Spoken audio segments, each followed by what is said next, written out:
एक समय की बात है। महान राजा धीरेन्द्र सिंह का विशाल राज्य अपने वैभव और समृद्धि के लिए प्रसिद्ध था।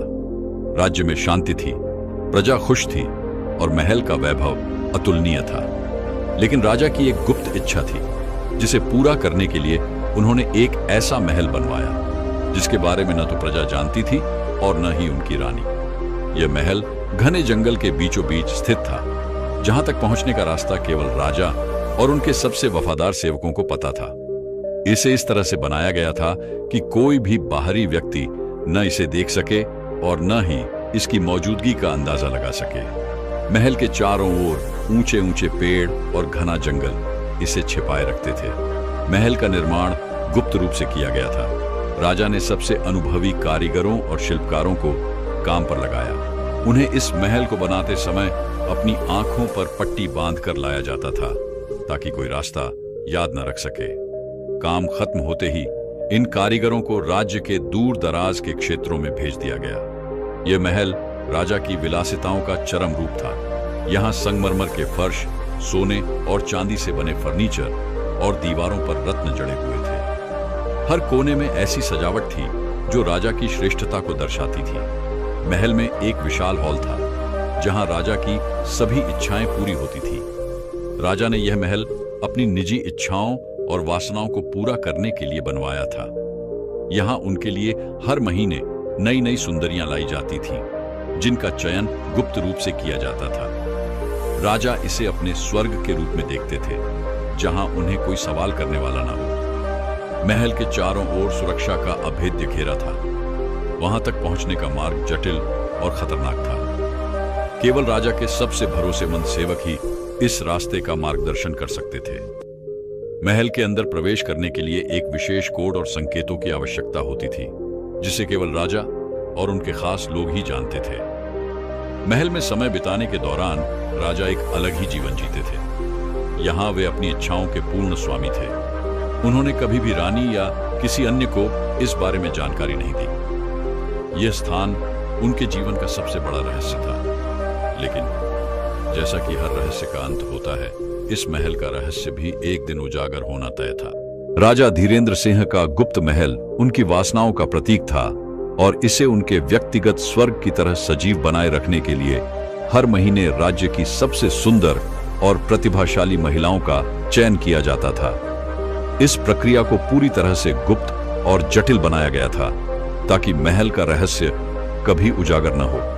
राजा के आदेश पर उनके सबसे भरोसेमंद मंत्री वीरभद्र इस कार्य का संचालन करते थे। हर महीने राज्य भर के छोटे बड़े कस्बों और गांवों में गुप्त रूप से महिलाओं को परखा जाता था। यह परख केवल उनकी सुंदरता तक सीमित नहीं थी, बल्कि उनकी कला, गायन, नृत्य और व्यवहार को भी ध्यान में रखा जाता था। वीरभद्र और उनके दूत महिलाओं के परिवारों से झूठ बोलते थे कि उन्हें रानी के महल में सेवा के लिए चुना जा रहा है। यह आश्वासन दिया जाता था कि वे सम्मानजनक काम करेंगी और उन्हें अच्छा पारिश्रमिक मिलेगा। गरीब परिवार, जिन्हें अपने जीवनयापन के लिए संघर्ष करना पड़ता था, खुशी खुशी अपनी बेटियों को भेज देते थे। चयनित महिलाओं को रात के अंधेरे में महल तक ले जाया जाता था। यह यात्रा घने जंगलों और कठिन मार्गों से होकर गुजरती थी। महिलाओं को यात्रा के दौरान घोड़े की गाड़ी में रखा जाता था, जिसकी खिड़कियां बंद रहती थीं, ताकि वे रास्ता न देख सकें। गाड़ियों की सुरक्षा के लिए हथियारबंद सैनिक तैनात रहते थे। महल पहुंचने के बाद महिलाओं को एक विशाल कक्ष में ले जाया जाता था, जहां उन्हें आराम करने और उनके नए जीवन के लिए तैयार होने का समय दिया जाता था। इन महिलाओं को नए वस्त्र, आभूषण और अन्य विलासिताओं से सजाया जाता था। उन्हें सिखाया जाता था कि राजा के सामने कैसे पेश आना है और उनकी इच्छाओं को कैसे पूरा करना है। इन महिलाओं की कहानियां और भावनाएं अलग अलग थीं। कुछ महिलाएं गरीब परिवारों से थीं, जो इस जीवन को अपनी बदकिस्मती मानती थीं। वे डर और असुरक्षा के साए में जीती थीं। कुछ अन्य, जो महत्वाकांक्षी थीं, इसे अपने जीवन का एक मौका मानती थीं। उनके लिए यह अवसर शक्ति और संपन्नता तक पहुंचने का साधन था। उनमें से एक थी सौम्या, जो एक छोटे से गांव की रहने वाली थी। वह बचपन से ही अपनी मधुर आवाज और सुंदरता के लिए प्रसिद्ध थी। उसके परिवार ने उसे इस उम्मीद से भेजा था कि वह रानी के दरबार में सेवा करेगी और अपने परिवार के लिए सम्मान और धन लाएगी। लेकिन जैसे ही वह महल पहुंची, उसे समझ आया कि यह जगह एक राजमहल नहीं बल्कि एक रहस्यमयी कैद खाना है। सौम्या और अन्य महिलाओं के लिए यह महल एक भ्रमजाल था, चमक धमक से भरा लेकिन भीतर से खाली और उदास। महिलाओं को राजा के सामने पेश किया जाता था। राजा अपनी पसंद के आधार पर उन्हें चुनते थे। उनकी नजरें हर महिला को ऐसे परखती थीं जैसे वे कोई वस्तु हों। सौम्या की मधुर आवाज ने राजा का ध्यान खींचा और उसे राजा के विशेष समूह में शामिल किया गया। लेकिन इस गुप्त महल की चकाचौंध और राजसी जीवन के पीछे छिपे अंधेरे से अनजान ये महिलाएं अपने भविष्य की अनिश्चितता के साथ जीवन की एक नई यात्रा पर निकल पड़ी थीं। राजा की महल में एक ऐसी दासी थी जिसका नाम था चंपा। वह राजा की खास और विश्वास पात्र दासी थी जिसे अक्सर महल के आंतरिक मामलों में शामिल किया जाता था। चंपा का सुंदर चेहरा और मासूमियत दोनों ही राजा को आकर्षित करते थे, लेकिन चंपा का दिल हमेशा राजा के करीब जाने की ख्वाहिश से भरा हुआ था। राजा के गुप्त महल के बारे में चंपा को हमेशा ही गहरी जिज्ञासा रही थी। उसे यह महसूस हुआ कि राजा के व्यवहार में कुछ बदलाव आया है। वह अपनी रानी से कम मिलने लगा था और अक्सर देर रात महल से बाहर जाता था। चंपा ने कई बार राजा से पूछा भी था, लेकिन उसने हमेशा टालमटोल की। इस रहस्य को लेकर चंपा के मन में कई सवाल थे। चंपा ने यह तय किया कि वह किसी भी हाल में राजा के गुप्त महल के बारे में जानकर रहेगी। उसने यह योजना बनाई कि वह धीरे धीरे राजा का विश्वास जीतने की कोशिश करेगी और फिर किसी तरह उस महल तक पहुंचने का रास्ता खोजेगी। चंपा ने अपनी योजना को अंजाम देने के लिए सबसे पहले राजा के ध्यान को अपनी ओर आकर्षित किया। वह अपनी खूबसूरती और मासूमियत से राजा को लुभाने लगी। धीरे धीरे उसने राजा के साथ अपनी नजदीकी बढ़ानी शुरू की। वह रानी से अधिक समय राजा के पास बिताने लगी, जिससे रानी को संदेह होने लगा। चंपा ने जानबूझकर राजा से उन चीजों के बारे में बात की जिन्हें राजा पसंद करता था, ताकि वह अपनी महत्वाकांक्षाओं को और बढ़ावा दे सके। एक दिन चंपा ने राजा से सीधे तौर पर पूछा, महाराज, आपकी आंखों में एक गहरी शांति दिखती है, लेकिन क्या आप कभी अकेले नहीं रहते? क्या आपके पास ऐसा कोई स्थान है जहां आप अपनी इच्छाओं को पूरी कर सकें?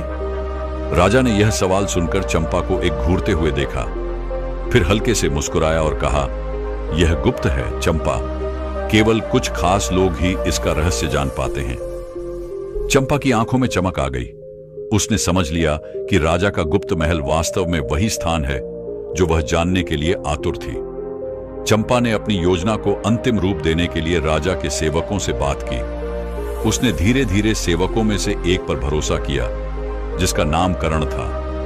कर्ण को वह अपने जाल में फंसाने में सफल रही और उसे अपने पक्ष में कर लिया। उसने कर्ण से गुप्त महल के बारे में और कुछ अहम जानकारियां प्राप्त की। अब चंपा के पास राजा के गुप्त महल तक पहुंचने का एक खुफिया रास्ता था। चंपा ने तय किया कि वह महल तक पहुंचेगी और फिर अपनी इच्छाओं को पूरा करने के लिए राजा का दिल जीतने की कोशिश करेगी। उसने एक रात के लिए महल में जाने की योजना बनाई और अपने लिए एक शाही वस्त्र तैयार करवाया। चंपा का मन में एक खतरनाक खेल चल रहा था। वह जानती थी कि राजा का दिल जीतना और गुप्त महल की शक्ति को अपने हाथ में लेना ही उसकी असली जीत होगी। उसे इस बात का पूरा यकीन था कि अगर वह राजा के पास जाती है तो वह उसे कभी न नकारेगा। उसकी मासूमियत और सुंदरता, साथ ही राजा के प्रति उसका आकर्षण, सभी को उसकी योजना में सहायक बनेंगे। चंपा ने तय किया कि वह राजा को गुप्त महल के रहस्यों के बारे में जानने के लिए उकसाएगी और उसकी उम्मीदों को अपनी ओर मोड़ेगी। राजमहल में हर दिन शांति का माहौल रहता था, लेकिन रानी प्राची देवी के मन में धीरे धीरे एक अजीब सा घबराहट और संदेह घर करने लगा था। राजा धीरेंद्र सिंह के व्यवहार में हाल ही में कुछ ऐसा था जो उसे सामान्य नहीं लगता था। राजा, जो पहले कभी अपने दिन का अधिकांश समय रानी के साथ बिताकर खुश रहता था, अब अधिकतर अकेला रहता था। वह अधिकतर रानी से मिलने की बजाय अपने कमरे में बंद रहता या फिर महल के बाहरी हिस्सों में कामों में व्यस्त रहता। उसकी इस अचानक बड़ी दूरी को रानी ने सहज रूप से नहीं लिया। रानी प्राची देवी को यह समझ में नहीं आ रहा था कि यह बदलाव क्यों आया। पहले राजा और रानी के बीच अनकही बातें और प्रेम था, लेकिन अब वह परायापन सा महसूस कर रही थी। रानी ने कई बार राजा से इस बारे में बात करने की कोशिश की, लेकिन राजा हमेशा किसी न किसी बहाने से यह मुद्दा टाल देता। रानी को धीरे धीरे यह महसूस हुआ कि राजा किसी रहस्यमयी स्थान की ओर रुझान बढ़ा रहा है, जो उसकी आंखों से छिपा हुआ था। कभी कभी जब राजा वापस लौटता, उसकी आंखों में एक अजीब सी चमक होती, मानो वह किसी गहरे राज को छुपा रहा हो। यह देख रानी की शंका और भी बढ़ गई। राजमहल में कुछ ऐसा था जो रानी के दिल में गहरी चिंता पैदा कर रहा था और उसका मन नहीं मान रहा था। रानी ने यह ठान लिया कि वह इस रहस्य का पता लगाएगी, चाहे इसके लिए उसे किसी भी तरीके का सहारा लेना पड़े। रानी ने अपने सबसे विश्वास पात्र जासूस सुनील और माधव को बुलाया। दोनों जासूस रानी के आदेशों का पालन करने में हमेशा तत्पर रहते थे। रानी ने उन्हें आदेश दिया, तुम दोनों राजा के अजीब व्यवहार और महल के गुप्त स्थानों की सच्चाई का पता लगाओ। राजा कहां जाता है, क्या करता है और किससे मिलता है, यह सब जानना होगा। सुनील और माधव ने रानी के आदेशों का पालन करते हुए गुप्त रूप से राजा के दिनचर्या का निरीक्षण करना शुरू किया। वे राजा के हर कदम का पीछा करते, उसे बिना जाने उसके नजदीक रहते। वे राजा के महल से बाहर निकलने के समय और स्थानों को नोट करते और यह भी ध्यान रखते कि वह किससे मिल रहा है। कुछ दिनों बाद सुनील ने रानी को एक चौंकाने वाली जानकारी दी। उसने बताया, महारानी, हमने राजा को उस जंगल की ओर जाते हुए देखा जो महल के पास स्थित है। वह हर रात वहां जाता है और कभी-कभी कई घंटों तक वहीं रहता है।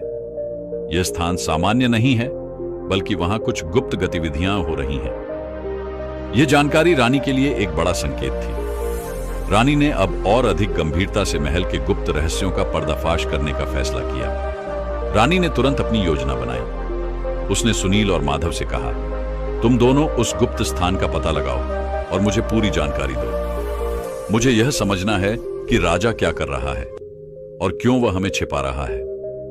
इस प्रकार रानी ने अपने जासूसों को गुप्त महल के बारे में सच्चाई जानने के लिए भेज दिया, लेकिन वह यह नहीं जानती थी कि यह खोज उसे राजा के सबसे बड़े रहस्य से रूबरू कराएगी, जो महल की चुप्पी में घेरा हुआ था। गुप्त महल के रहस्यों से अनजान राजा चंपा के मासूम चेहरे और आकर्षक व्यवहार के प्रति धीरे धीरे आकर्षित होने लगा था। चंपा, जो हमेशा से ही राजा की एक पसंदीदा दासी रही थी, अब उसके साथ समय बिताने के बहाने ढूंढने लगी थी। उसकी नजदीकी और चालाकी राजा के दिल को पिघलाने में कामयाब हो गई थी। चंपा का प्यारा और मासूम व्यवहार राजा के मन में संकोच और शंका को खत्म कर रहा था। उसने धीरे धीरे राजा से बातचीत बढ़ानी शुरू की और उसकी इच्छाओं को समझने की कोशिश की। एक दिन महल के बगीचे में राजा और चंपा की मुलाकात हुई, जहां चंपा ने बड़ी मासूमियत से राजा से पूछा, महाराज, आपको हमेशा इतने गंभीर क्यों रहना पड़ता है? क्या कभी आप आराम नहीं करते? राजा ने हंसी के साथ जवाब दिया, तुम नहीं समझोगी चंपा, एक राजा का जीवन कभी आरामदायक नहीं हो सकता।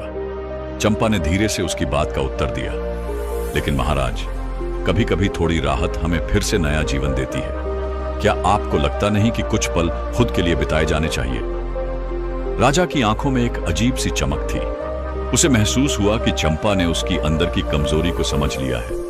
उसके दिल में चंपा के प्रति आकर्षण बढ़ता गया। वह महसूस करने लगा कि शायद उसकी गहरी आत्मीयता और समझ उसे किसी और से अधिक समझ रही है, लेकिन चंपा का मासूमियत के पीछे छिपा हुआ इरादा पूरी तरह से अलग था। चंपा का दिल नहीं, बल्कि उसकी महत्वाकांक्षाएं और योजनाएं राजा के प्रति आकर्षित थीं। उसने गुप्त महल के बारे में जो कुछ भी सुना था, उसे राजा के पास पहुंचने का अपना रास्ता माना था। वह जानती थी कि यदि वह राजा के करीब पहुंच गई तो गुप्त महल तक पहुंचने का रास्ता भी आसान हो जाएगा। चंपा का दिमाग हर कदम पर राजा को और अधिक करीब लाने की योजना बना रहा था। वह जानती थी कि अगर वह राजा की इच्छाओं और भावनाओं को समझ सकेगी तो वह उसे कभी न नकारेगा। धीरे धीरे चंपा ने अपनी योजनाओं को साकार करने के लिए राजा के साथ अधिक समय बिताना शुरू किया। वह महल में उसकी सेवा करती, उसके हर कदम पर उसकी मदद करती और उसे यह एहसास दिलाती कि वह उसके लिए विशेष है। राजा धीरेंद्र सिंह को यह सब आकर्षक और नया लगता था। उसकी शक्ति और अधिकार के बावजूद वह किसी ऐसी महिला को चाहता था जो उसे समझे और उसका साथ दे। चंपा के मासूम चेहरे और समझदार बातें उसे अंदर से छूने लगी। वह उसके लिए समय निकालने लगा और दोनों के बीच धीरे धीरे एक गहरी नजदीकी बनती गई। राजा का ध्यान अब अपने राज्य के मामलों से हटकर चंपा पर केंद्रित हो गया। वह उसे महल के बगीचों में सैर पर ले जाता, साथ बैठकर बातें करता और चंपा उसे अपनी छोटी छोटी बातें बताती रहती। राजा को यह सब सुखद और हल्का महसूस होता था, लेकिन चंपा का उद्देश्य एकदम अलग था। चंपा के मन में एक खतरनाक खेल चल रहा था। वह राजा के साथ अपनी नजदीकी बढ़ाकर गुप्त महल के रहस्यों को उजागर करना चाहती थी। वह जानती थी कि राजा के पास वह शक्ति है जिससे वह महल का रास्ता खोल सकता है, और वह उसी रास्ते से अपनी महत्वाकांक्षाओं को पूरा करने की योजना बना रही थी। चंपा का दिल राजा के लिए नहीं, बल्कि गुप्त महल के रहस्यों के लिए धड़क रहा था। उसने राजा की कमजोरियों का लाभ उठाने का निर्णय लिया ताकि वह अपने स्वार्थ को पूरा कर सके। वह इस बात से बेखबर थी कि उसकी साजिश आखिरकार उसकी अपनी मुसीबत का कारण बनेगी। रानी प्राची देवी के दिल में अब कोई संदेह नहीं था। वह जान चुकी थी कि राजा धीरेंद्र सिंह के दिल में कोई गहरी बात छिपी हुई है। रानी के जासूसों ने गुप्त महल के बारे में सारी जानकारी इकट्ठा कर ली थी। राजा के हर कदम को ट्रैक किया गया था और अब रानी को गुप्त महल तक पहुंचने का रास्ता मिल चुका था। रानी ने मन ही मन ठान लिया कि अब वह इस रहस्य को उजागर करेगी। उसने अपने जासूसों से पूरी योजना बनाई और तय किया कि वह खुद गुप्त महल तक जाएगी। एक रात जब महल में सभी लोग सो रहे थे, रानी ने चुपके से महल से बाहर निकलने का निर्णय लिया। उसने अपने साथ एक गुप्त दस्ते को भेजा ताकि वे किसी भी संकट की स्थिति में उसकी मदद कर सके। राजमहल से बाहर निकलते ही रानी ने सबसे पहले उस जंगल का रुख किया जहां राजा का गुप्त महल स्थित था। जासूसों की मदद से वह उस गुप्त रास्ते तक पहुंच गई जो सीधे महल तक जाता था। रानी का दिल धड़क रहा था, लेकिन उसकी आंखों में दृढ़ संकल्प था। उसने पूरी तरह से ठान लिया था कि अब वह राजा के रहस्य का पर्दाफाश करेगी। गुप्त महल में प्रवेश करने के बाद रानी को एक अद्भुत दृश्य दिखाई दिया। महल के अंदर सब कुछ भव्य और रहस्यमय था। हर कमरे में लालटेन की हल्की रोशनी, आकर्षक मूर्तियां और खूबसूरत सजावट थी। लेकिन रानी का ध्यान इस सबसे ज्यादा उस कमरे पर था जिसे वह सबसे पहले तलाश रही थी। वह कमरा जहां राजा अक्सर जाता था। रानी धीरे धीरे उस कमरे की ओर बढ़ी जहां राजा और चंपा की मुलाकातें होती थीं। रानी ने उस कमरे का दरवाजा धीरे से खोला और देखा राजा, जो अपनी पूरी इच्छाओं को पूरा करने के लिए इस महल में छिपा हुआ था, चंपा के साथ बातचीत कर रहा था।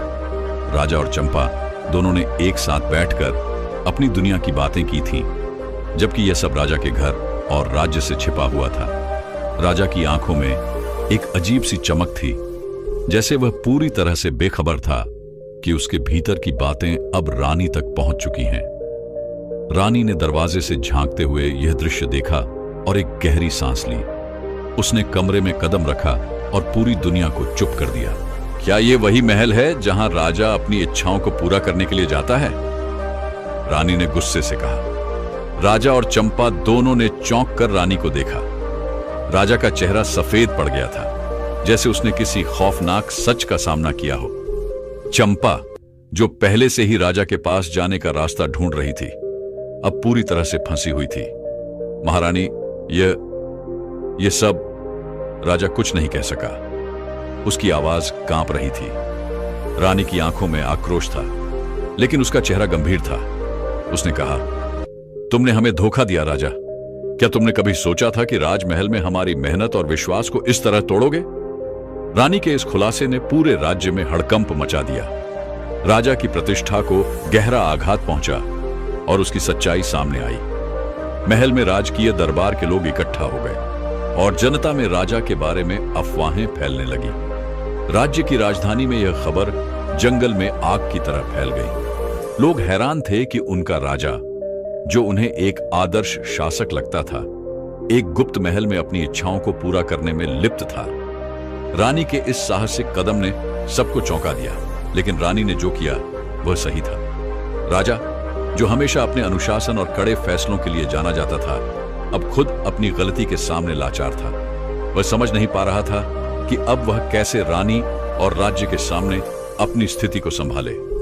चंपा, जो अब पूरी तरह से फंस चुकी थी, ने अपनी साजिश को स्वीकार कर लिया। उसने माना कि वह राजा के पास पहुंचने के लिए उसे अपने आकर्षण का शिकार बना रही थी, लेकिन राजा की गलती का सबसे बड़ा खामियाजा चंपा को ही भुगतना पड़ा। उसे तुरंत महल से बाहर कर दिया गया और राज्य से निष्कासित कर दिया गया। राजा और रानी के रिश्ते में जो दरार आई थी, वह अब बहुत बड़ी हो चुकी थी। राज्य में एक नई हवा का रुख था।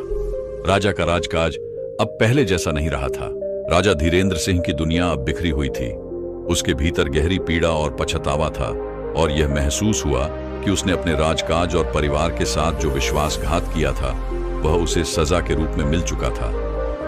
गुप्त महल का रहस्य और चंपा की साजिश ने उसके जीवन को हिलाकर रख दिया था। राजा के मन में बहुत सी जद्दोजहद चल रही थी। वह अपने के पर पछताता था और यही सोचता था कि कैसे उसने अपने राज्य और रानी को धोखा दिया। रानी ने उसे उसके गहरे रहस्यों से उजागर कर दिया था, और अब वह खुद को अकेला महसूस कर रहा था। क्या मैं फिर से राज्य की सेवा करने के काबिल रहूंगा? राजा ने खुद से सवाल किया। क्या अब मैं अपने राज्यवासियों का विश्वास वापस पा सकता हूं? रानी के सामने राजा का पछतावा साफ नजर आ रहा था। राजा ने धीरे धीरे अपने गुनाहों का एहसास किया। उसने रानी से कहा, मुझे सच में खेद है प्राची। मैंने जो किया वह गलत था। मैं जानता हूं कि तुम मुझसे नाराज हो, लेकिन मैं तुमसे बस एक और मौका चाहता हूं। मैं अपनी गलती सुधारने के लिए सब कुछ करूंगा। राजा की आंखों में आंसू थे। उसने अपने किए गए कर्मों की सजा का सामना करने का निर्णय लिया। वह जानता था कि उसे अपने राज्य और अपने लोगों के सामने खड़ा होना होगा और उनकी सेवा में अपना जीवन फिर से समर्पित करना होगा। रानी प्राची देवी का दिल शीतल था, लेकिन वह भी अपने स्वाभिमान और राजकीय कर्तव्यों को समझती थी। उसने राजा के पश्चाताप को देखा, लेकिन उसका भी दिल टूटा हुआ था। उसने राजा से कहा, तुम्हारा पश्चाताप मुझे दिखाई दे रहा है, लेकिन याद रखो कि मैं न केवल एक पत्नी हूं, बल्कि एक रानी भी हूं। हमारी जिम्मेदारी हमारे राज्यवासियों और हमारे देश के प्रति है। तुम्हारे द्वारा की गई गलती के बाद हम केवल एक ही रास्ते पर चल सकते हैं, उस मार्ग पर जहां विश्वास और सच्चाई सबसे ऊपर हो।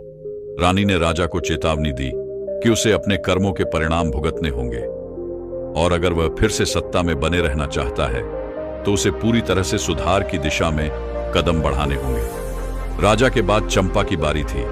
चंपा, जिसने अपने स्वार्थ के लिए राजा को धोखा दिया था, अब पूरी तरह से अपने कर्मों का सामना कर रही थी। उसकी साजिशों का पर्दाफाश हो चुका था और राज्य ने उसे बाहर कर दिया था। उसे महल से निष्कासित किया गया और उसने अपनी सारी उम्मीदें खो दी थीं। चंपा की साजिश अब रानी और राजा के समक्ष पूरी तरह से बेनकाब हो चुकी थी। वह कोई बड़ी सजा नहीं पाई, लेकिन उसके चेहरे पर अब कोई मुस्कान नहीं थी। राजा ने उसे राज्य से बाहर जाने का आदेश दिया और उसे चेतावनी दी कि अब वह कभी भी महल के पास ना आए। महल में उन महिलाओं का क्या हुआ जिन्हें गुप्त महल में लाया गया था? राजा ने उनके जीवन को सुधारने का निश्चय किया। उसने फैसला लिया कि अब वह इन महिलाओं को उनके जीवन में एक नया मोड़ देगा। राजा ने उन्हें सम्मान और शिक्षा देने का वादा किया ताकि वे समाज में सम्मानजनक स्थान पा सकें।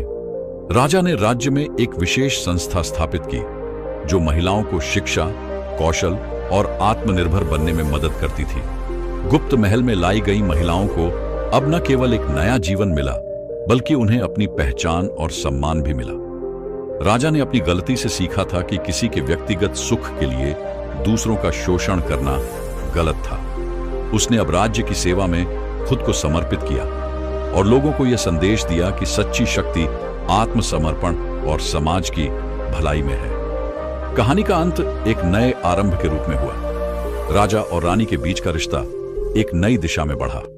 राजा ने अपना सारा ध्यान राज्य के कल्याण और सुधार पर लगाया।